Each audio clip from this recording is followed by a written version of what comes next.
Well, Prime Minister Narendra Modi has arrived in London for a two-day official visit to the UK, scheduled from the 23rd till the 24th. And this visit also marks a moment in strengthening India-UK relations with high-level discussions that have been planned between Prime Minister Modi and his UK counterpart, Keir Starmer. Let's put out the post there. Prime Minister there, who has shared his pictures upon his arrival to the UK and his message that he goes on to say that landed in London, this visit will go a long way in advancing the economic partnership between our nations. And the focus will be on furthering prosperity, growth and boosting job creation for our people. A strong India-UK friendship is essential for global progress. As far as when it comes to these talks are now concerned that he will be holding with his UK counterpart, that are now expected now on focusing, imparting new momentum when it comes to the strategic ties between the two countries. Prime Minister Narendra Modi there sharing pictures saying that this visit will go a long way when it comes to advancing economic partnership between the nations, and the focus will be on furthering prosperity, growth and boosting job creation for our people.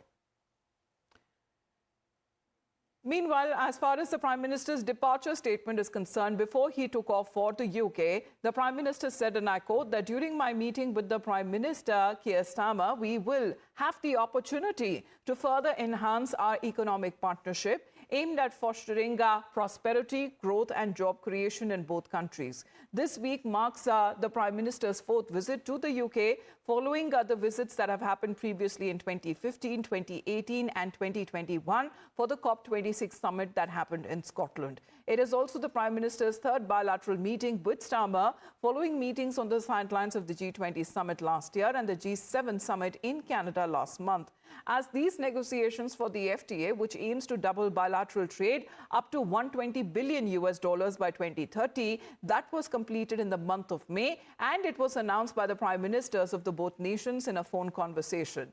Now, when it comes to the formal signing off, follows a cabinet approval in India and will then proceed for a lengthy ratification process by the British Parliament. Once the free trade agreement is signed, it will require the approval from the British Parliament and from the India's cabinet before it can come into effect. Now, it will take approximately a year for the implementation after the signing of the deal. The objective is to have the free trade agreement land.